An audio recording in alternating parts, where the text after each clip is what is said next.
আবহাওয়ার খবরে নজর রাখতে হবে। মন্থা ঘূর্ণিঝড়, এই মন্থার নাম দিয়েছে থাইল্যান্ড। মন্থা মানে হলো সুগন্ধযুক্ত বিউটিফুল ফ্লাওয়ার, কিন্তু আছড়ে পড়বে যখন ল্যান্ডে উপকূলে তখন একটা ভয়াবহ রূপ নেবে। তো ল্যান্ডফল কখন এই মন্থার, কোন জায়গায় ল্যান্ডফল? এখনো পর্যন্ত যা জানা যাচ্ছে, যা প্রেডিক্ট করা যাচ্ছে, তাতে ল্যান্ডফল হবে মছলিপট্টনম এবং কলিঙ্গপট্টনমের মাঝামাঝি একটা জায়গায়। যখন ল্যান্ডফল হবে সে সময় ঝড়ের গতিবেগ থাকবে 110 কিলোমিটার প্রতি ঘন্টা। আজ সন্ধ্যে বা রাতেই অন্ধ্রপ্রদেশের মছলিপট্টনম এবং কলিঙ্গপট্টনমের মাঝে ল্যান্ডফল হওয়ার কথা, এবং তার জেরে এ রাজ্যেও পড়বে প্রভাব। ভারী বৃষ্টি হতে পারে বুধবার বা বৃহস্পতিবার ভারী বৃষ্টির সম্ভাবনা রয়ে যাচ্ছে উত্তর চব্বিশ পরগনা, দক্ষিণ চব্বিশ পরগনা, নদিয়া, হুগলি, হাওড়া, পূর্ব মেদিনীপুর, পশ্চিম মেদিনীপুরে, এছাড়াও বর্ধমানে, উত্তরবঙ্গেও ভারী বৃষ্টির সতর্কতা রয়েছে।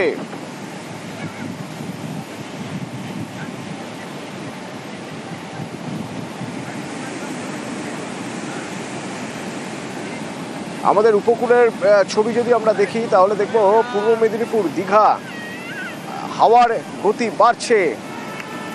বিশ্বজিৎ, ল্যান্ডফল হতে পারে, মন্থার ল্যান্ডফল হতে পারে আজই সন্ধ্যে বা রাতের দিকে। এই মন্থার প্রভাবে আমাদের রাজ্যে কবে থেকে প্রভাব পড়বে, কতটা প্রভাব পড়বে?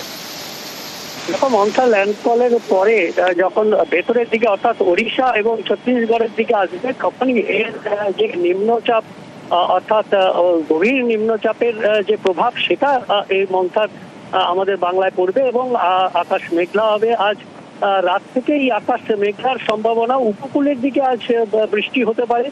দক্ষিণ চব্বিশ পরগনা ও পূর্ব মেদিনীপুরে আজ বিক্ষিপ্তভাবে দু এক পশলা ভারী বৃষ্টি হতে পারে রাতের দিকে, এবং মন্থা ল্যান্ডফলের পর এই সম্ভাবনাটা আরো বাড়বে। এবং আগামী কাল অর্থাৎ বুধবার এবং বৃহস্পতিবার, এই দুদিন সব থেকে বেশি প্রভাব পড়বে দক্ষিণবঙ্গের ক্ষেত্রে। দক্ষিণবঙ্গের একাধিক জেলাতে ভারী বৃষ্টির সম্ভাবনা রয়েছে। উত্তরবঙ্গেও এর প্রভাব পড়বে। উত্তরবঙ্গে ভারী থেকে অতি ভারী বৃষ্টি বৃহস্পতিবার এবং শুক্রবার, অতি ভারী বৃষ্টি হতে পারে। শুক্রবারে দার্জিলিং সহ উপরের দিকে 5 জেলাতে অতি ভারী বৃষ্টির সতর্কতা রয়েছে। অর্থাৎ বাংলায় প্রভাব যেটা পড়বে সেটা এই ঝোড়ো হাওয়া প্রত্যক্ষ প্রভাব নয়, কিন্তু এই সিস্টেমের যে বৃষ্টিপাত, একটা বড় অংশ বা বৃষ্টিপাত হবে। কলকাতাতেও বৃষ্টিপাতের সম্ভাবনা, আজ রাতেও কিছুটা বৃষ্টি হতে পারে। তবে আগামী কাল এবং পরশু অর্থাৎ বুধ এবং বৃহস্পতিবার কলকাতাতেও হালকা থেকে মাঝারি বৃষ্টির সম্ভাবনার কথা জানাচ্ছে আবহাওয়া বিজ্ঞানীরা। অতএব ধন্যবাদ।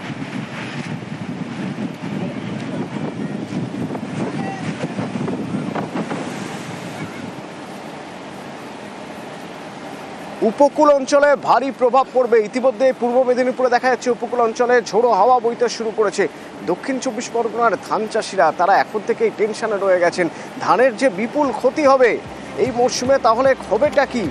বিশ্বজিৎ রয়েছেন আমার সঙ্গে, বলতে পারবেন বিশ্বজিৎ কি অবস্থা ওখানকার, চাষিরা কি বলছেন?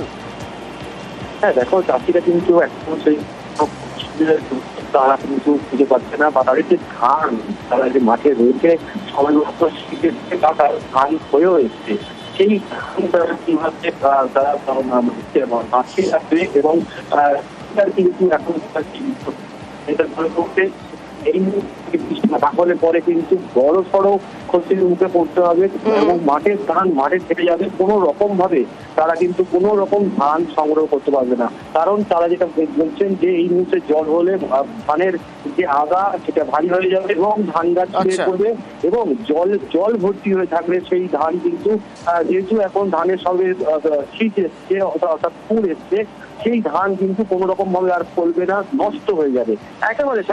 এই কারণেই এই মুহূর্তে সুন্দরবনের যে উপকূলের এলাকার প্রান্তিক এলাকার যারা চাষিরা তারা কিন্তু উৎকণ্ঠায় তারা রয়েছে, তারা চিন্তায় রয়েছে। তারা এখন কিভাবে তাদের যে ধান তারা বাঁচাবেন তারা কিন্তু বুঝে উঠতে পারছেন না।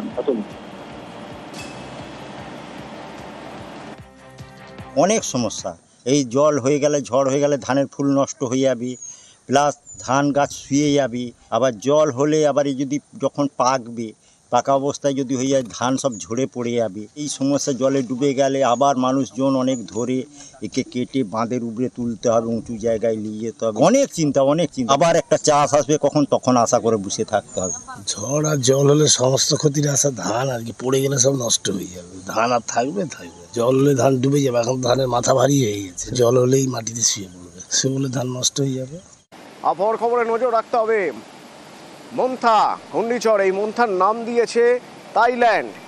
মন্থা মানে হলো সুগন্ধযুক্ত বিউটিফুল ফ্লাওয়ার, কিন্তু আছড়ে পড়বে যখন ল্যান্ডে উপকূলে, তখন একটা ভয়াবহ রূপ নেবে।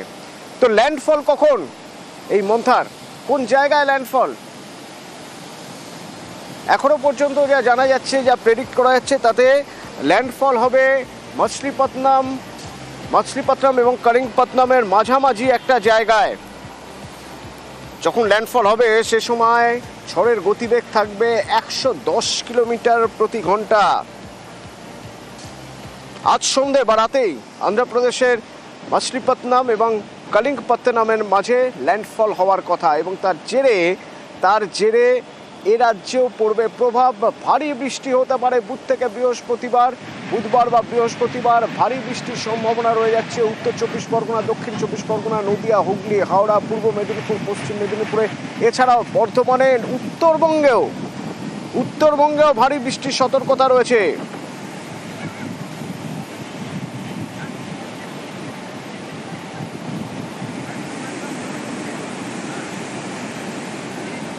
আমাদের উপকূলের ছবি যদি আমরা দেখি তাহলে দেখব পূর্ব মেদিনীপুর, দীঘা, হাওয়ার গতি বাড়ছে। বিশ্বজিৎ, ল্যান্ডফল হতে পারে, মন্থার ল্যান্ডফল হতে পারে আজই সন্ধ্যে বা রাতের দিকে। এই মন্থার প্রভাবে আমাদের রাজ্যে কবে থেকে প্রভাব পড়বে, কতটা প্রভাব পড়বে? দেখো, মন্থা ল্যান্ডফলের পরে যখন ভেতরের দিকে অর্থাৎ ওড়িশা এবং ছত্তিশগড়ের দিকে আসবে, তখনই এর যে নিম্নচাপ অর্থাৎ গভীর নিম্নচাপের যে প্রভাব, সেটা এই মন্থার আমাদের বাংলায় পড়বে এবং আকাশ মেঘলা হবে। আজ রাত থেকেই আকাশ মেঘলার সম্ভাবনা। উপকূলের দিকে আজ বৃষ্টি হতে পারে। দক্ষিণ চব্বিশ পরগনা ও পূর্ব মেদিনীপুরে আজ বিক্ষিপ্তভাবে দু এক পশলা ভারী বৃষ্টি হতে পারে রাতের দিকে, এবং মন্থা ল্যান্ডফলের পর এই সম্ভাবনাটা আরো বাড়বে। এবং আগামী কাল অর্থাৎ বুধবার এবং বৃহস্পতিবার, এই দুদিন সব থেকে বেশি প্রভাব পড়বে দক্ষিণবঙ্গের ক্ষেত্রে। দক্ষিণবঙ্গের একাধিক জেলাতে ভারী বৃষ্টির সম্ভাবনা রয়েছে।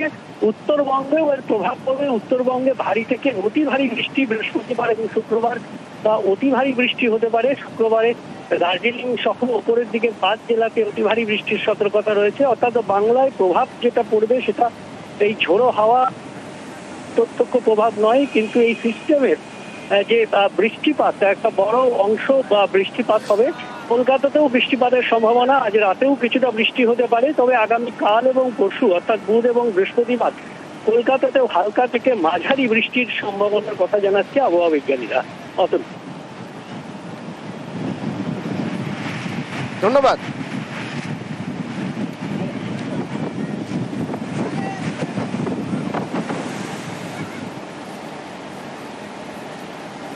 উপকূল অঞ্চলে ভারী প্রভাব পড়বে। ইতিমধ্যে পূর্ব মেদিনীপুরে দেখা যাচ্ছে উপকূল অঞ্চলে ঝোড়ো হাওয়া বইতে শুরু করেছে। দক্ষিণ চব্বিশ পরগনার ধান চাষিরা তারা এখন থেকেই টেনশনে রয়ে গেছেন।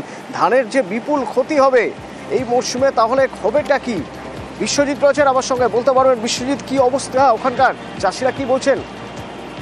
হ্যাঁ দেখো, চাষিরা কিন্তু এখন সেই তারা কিন্তু খুঁজে পাচ্ছে না, বা তাদের যে ধান তারা যে মাঠে রয়েছে সময় মতো শীতের ধান হয়েও এসছে, সেই ধান তারা কিভাবে তারা মাঠে রাখবে এবং কিন্তু এখন এটা ধরে করতে এই তাহলে পরে কিন্তু বড় সড়ো ক্ষতির মুখে পড়তে হবে এবং মাঠের ধান মাঠে থেকে যাবে। কোনো রকম ভাবে তারা কিন্তু কোনো রকম ধান সংগ্রহ করতে পারবে না, কারণ তারা যেটা বলছেন যে এই মুহূর্তে জল হলে ধানের যে আগা সেটা ভারী হয়ে যাবে এবং ধান গাছ ছিঁড়ে পড়বে এবং জল ভর্তি হয়ে থাকলে সেই ধান কিন্তু যেহেতু এখন ধানের সঙ্গে শীত এসছে অর্থাৎ ফুল এসছে, সেই ধান কিন্তু কোনো রকম ভাবে আর ফলবে না, নষ্ট হয়ে যাবে একেবারে। এই কারণেই এই মুহূর্তে সুন্দরবনের যে উপকূলের এলাকার প্রান্তিক এলাকার যারা চাষিরা তারা কিন্তু উৎকণ্ঠায় তারা রয়েছে, তারা চিন্তায় রয়েছে। তারা এখন কিভাবে তাদের যে ধান তারা বাঁচাবেন তারা কিন্তু বুঝে উঠতে পারছেন না।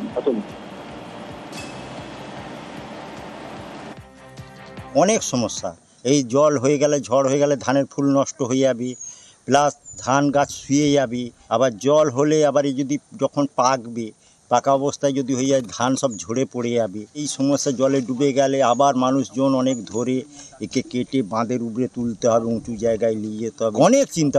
আবার একটা চাষ আসবে তখন আশা করে বসে থাকতে হবে।